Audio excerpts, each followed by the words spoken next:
Pablo Torre, David Dennis Jr., Marcel Louis-Jacques, and in her Around the Horn debut, Lindsey Theory. Welcome, Lindsey. Huzzah! Today, a Bills-Dolphins preview, what Miami's encore to 70 might be, and how Buffalo aims to stop it. A Broncos-Bears leave you, but can bad possibly be good. And Pablo Torre finds out what Jordan Poole said to Draymond Green to start the fight that ended the Dubs season. Actual reporting. Let's go around the horn. Edward R. Murrow over there in Plasma 4. That's right. There's some shoe leather for that guy. Give him the Pulitzer. Lindsey Theory is the national NFL reporter for ESPN. You've seen her on Sunday NFL Countdown, previously FS1, LA Times. She's covered the Rams, Chargers, Dodgers, Lakers, USC, and the Falcons. Seattle Rays, University of Washington forged. Lindsey, you've got 7 seconds. Give us your life story. Start at the beginning, leave nothing out. Pacific Northwest raised. Love volleyball. Met my husband playing beach volleyball in Southern California. Have a toddler named Cooper, not after Cup. And I'm so happy to be here today. We're happy to have you. You know how this show works? That's how this show works. Your first mute. Welcome, Lindsey. Let's go around the horn. We start with the Lions dismantling the Packers on Thursday Night Football. Jared Goff, quote, line us up against anyone, and we feel like we can go in there and beat them, end quote. Amon-Ra St. Brown got beard in his road player Lambeau Leap. Lions had a 24-point road halftime lead, which they never have. David Montgomery had 3 rushing touchdowns. It was Detroit 34, Green Bay 20. Lindsey Theory, around the horn to you right out of the gate.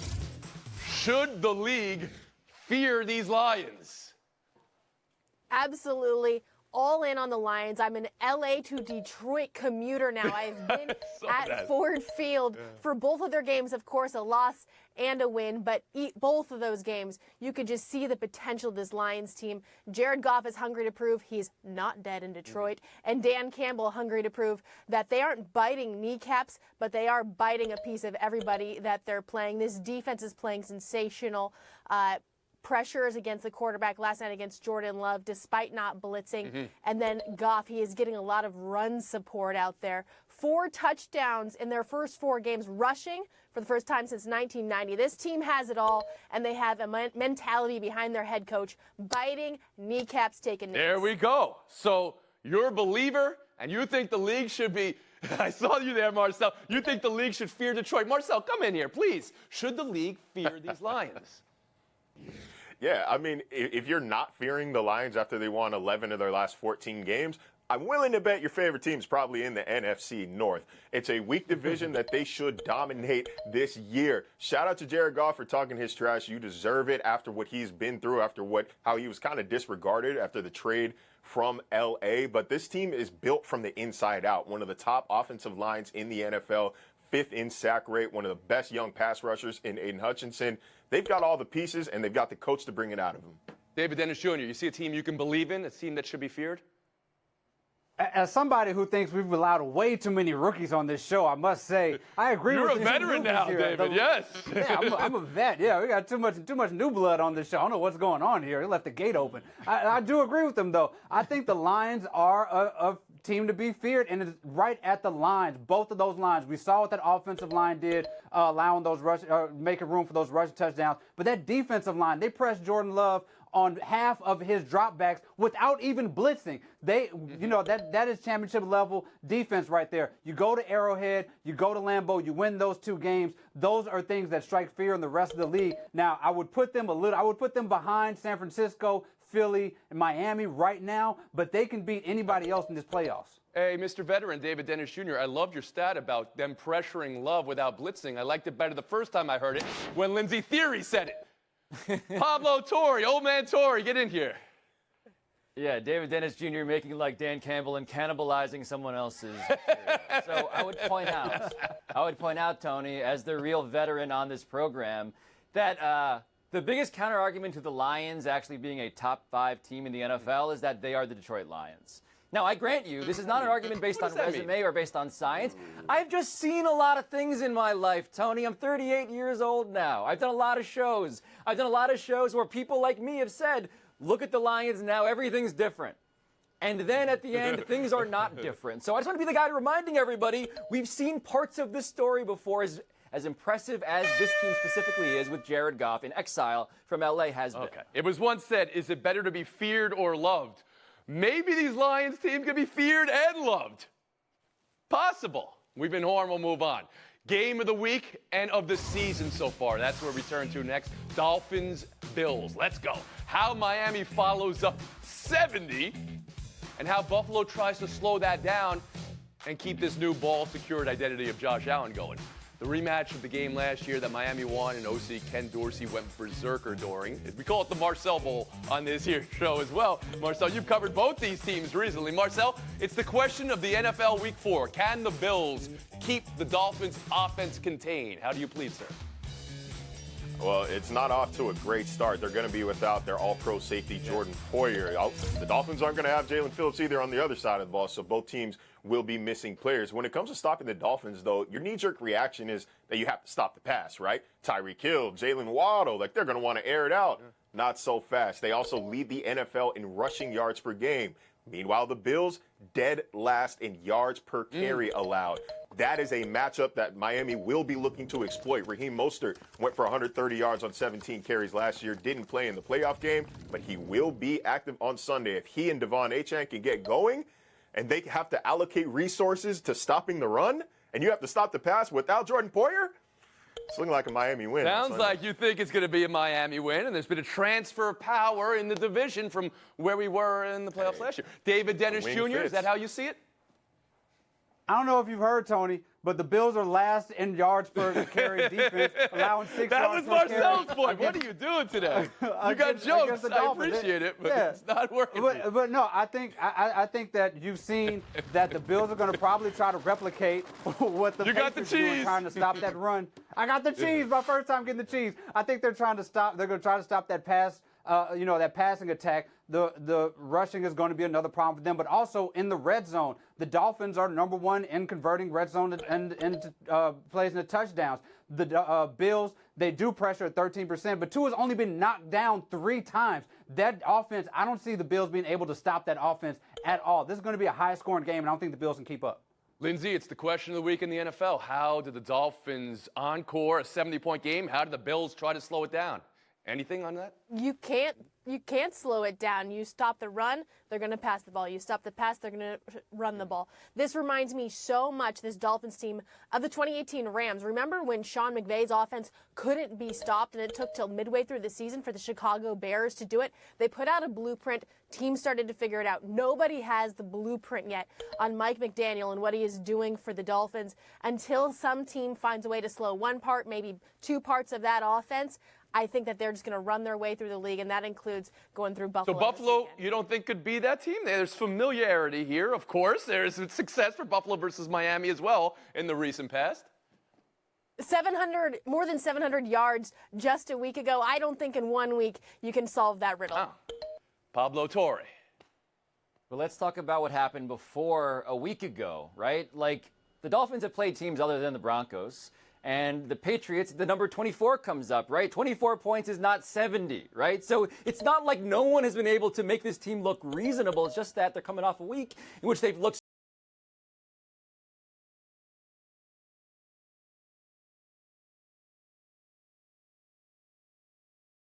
Give me the Bills, please, at a discount. One more story here. It's the game of the week. Different spelling. The Bears, they've been woeful. The Broncos, they just let up those 70 points the Dolphins score.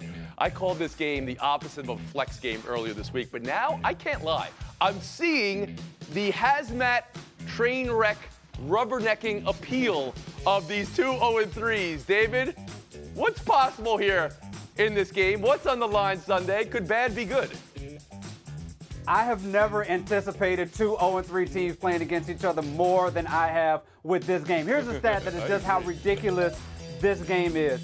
The Broncos are favored in this game. That's the 4th time in 60 years that a team that lost by 50 points is favored in the next week. Right? What we're looking at is 2 franchises that are heading to disaster, and I don't know who to pick. Justin Fields is either going to have to look good or against a team that gave up 70, or this Broncos team is going to have to go 0-4 after Sean Payton promised that the coaching was the reason they were bad last year. So there's only one reasonable solution. This game is going to end in a tie, I guarantee. Marcel Louis-Jacques, when you're Denver coming into a game 0-3 after letting up 70, or the Bears coming in 0-3 after the way they've looked, what can possibly bend, what could break? David, how quickly we forget Dolphins versus Bengals in 2019, the ultimate toilet bowl in the NFL, right? I do forget now, that. I think the one difference between the Broncos and the Bears is the Broncos have a minor redeeming quality in that they have a top 10 offense right now. Russell Wilson, it's not quite 2015 Russ, but I watched every snap on Sunday's 70-20 loss. He was the only bright spot of that team, rolling out of the pocket, hitting throws on the run, directing his receivers. Like, there's still something to salvage there. It's not a playoff spot, but right now Sean Payton looks like that Mr. Krabs blurry meme after talking about Nate Hackett. He's got to salvage some pride. Pablo Torre? That's why what's on the line here, Tony, is simple. What's on the line is Sean Payton's freedom of speech. If he loses to the Bears, he should not be able to say anything about any other team ever again. Not after the way he did Nate Hackett and then did this to himself. Okay. Lindsey Thier, you'll get the last word on this one. What are you looking forward to in this matchup? Echoing Pablo a little bit there, the Russell Wilson, Sean Payton dynamic is going to be something to watch. If they go 0-4, who is it? Is it Sean Payton's fault? Is it Russell Wilson's fault? The quarterback who you traded the world for, or the coach who thought he was going to be better than Hackett? Lindsey Thier, 19. David Dennis Jr., 13. Marcel Louis-Jacques, 25. And Pablo Torre, also appearing on Around the Horn, 22. We'll take a break. Buy or sell next.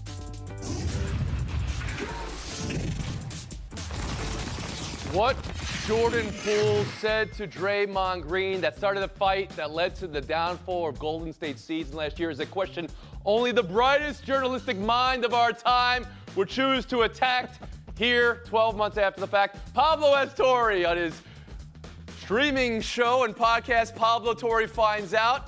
Reportedly, Poole said, quote, "You're an expensive backpack for 30, end quotes. That reported, alleged line leading to the punch, leading to everything. Let's go, Scoop. Talk to me about this insult that broke a team.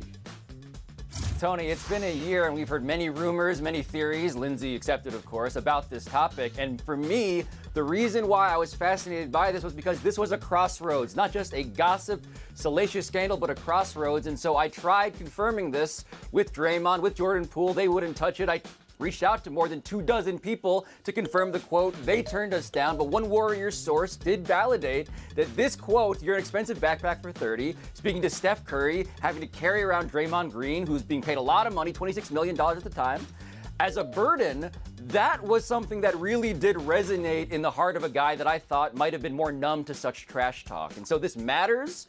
This is the clubhouse leader for all of the things we've heard, in my opinion at least, reported opinion. And yeah, I think this is the thing that undone a dynasty. That's what did it.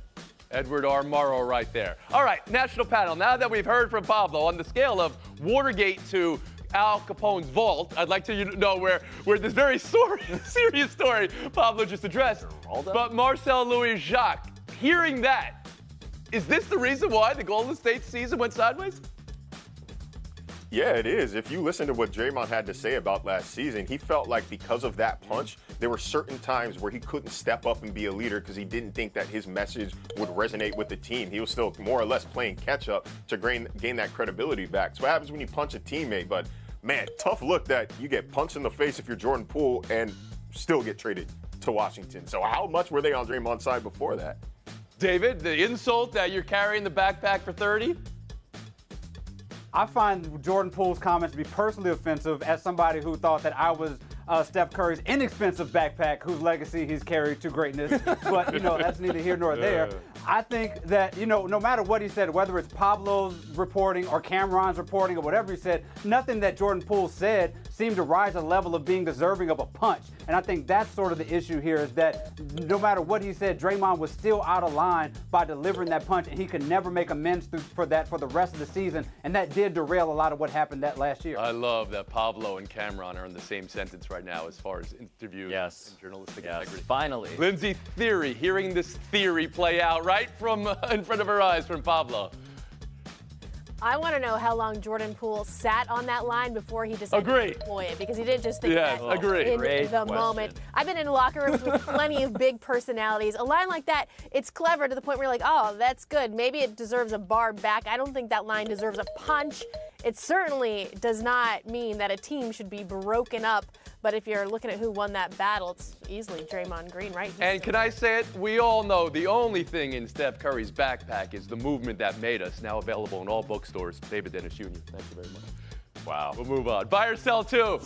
Agreed. Ravens-Browns Sunday. News of the day, Deshaun Watson not throwing at Browns practice today. He has a shoulder injury. Thoughts are he'll be questionable on the injury report. Dorian Thompson-Robinson, who was so impressive in the preseason, the rookie quarterback for Cleveland, took first-team snaps. Baltimore banged up like they always are as well. So, David, who do you trust more Sunday in Cleveland? So the individual unit I trust the most is that Cleveland defense. They've had 3 and outs on 60% of their defensive possessions, which is the most this century. As good as that defense is, though, I don't think it can overcome a Deshaun Watson injury. If he's not out there and they have to compete point for point with Lamar Jackson, that shifts things, and I think the Ravens will win if Deshaun Watson isn't out there. Marcel, when David was bringing up Cleveland's defense, I saw you make a face. Are you not buying Cleveland's defense? Oh, no. I'm glad that Cleveland's defense is solid. I'm still not thrilled with the schedule that they've played to date. You know, no top offense in their first 3 weeks of the season. But I will say that it's shaping up for an all-time NFL story. If DTR comes in and starts, wins, and suddenly there's a quarterback controversy with a $230 million guaranteed QB in the room, incredible. It's a tight matchup, but I'm going with the better QB in Lamar, the better coach in Harbaugh, and the home team in the Pablo Baltimore Torre? Ravens. Yeah, I'm leaning Lamar, Tony. He's completing 73% of his passes right now. That offense around him looks finally like a bespoke suit. It fits perfectly. And that #1 ranked Cleveland Browns defense, I would be worried. Yes, finally I get a test. I don't think they're going to pass that test, incidentally, if it's Lamar Jackson. Lindsay Theory. Games in Cleveland. This Browns defense Lindsay, has been very good, only allowing 6 points at home. All that being said, even before this Deshaun Watson update, I trust the Ravens. I trust what Lamar Jackson's doing. I'm going to get dinged for this, but he ranks second in the league right now with that completion percentage. So I'm all in on the Ravens. I'm not going to ding you for that. I know. We all can acknowledge it's a small sample size, like with Cleveland's defense. But Cleveland's defense has been eating everything in sight. We call that a spirited away situation. David Dennis Jr. and Marcel Louis-Jacques, thank you for your time today. Lindsay Theory in her first show in Showdown versus Pablo Torre. Rejected for arguing his check swing strikeout. We have to talk about this. Here's the non-swing, right? It was a check at third because it was a check swing, and umpire Angel Hernandez is the one who called it a strike. Rarely do you see a guy get thrown out on the third base line, so that was exciting for me. Never in the history of lip reading has there been lips as readable as Harper's. We can't show you all of it, but believe me, Harper tossed his helmet into the crowd. It was caught by 10-year-old Hayden Dorfman, who said, quote, "This is the best baseball game I've ever been to," end quote, when he got it signed by Harper. Lindsay, all's well that ends well? All's well that ends well. It's downhill for that young man. He's got the souvenir of a lifetime. Great strategy by him, battling other grown men for a grown man's helmet who threw it into the stands. Great souvenir for him. For Bryce Harper, maybe as angry as you are at Angel Hernandez, learn how to contain yourself. Don't throw that helmet in the stands.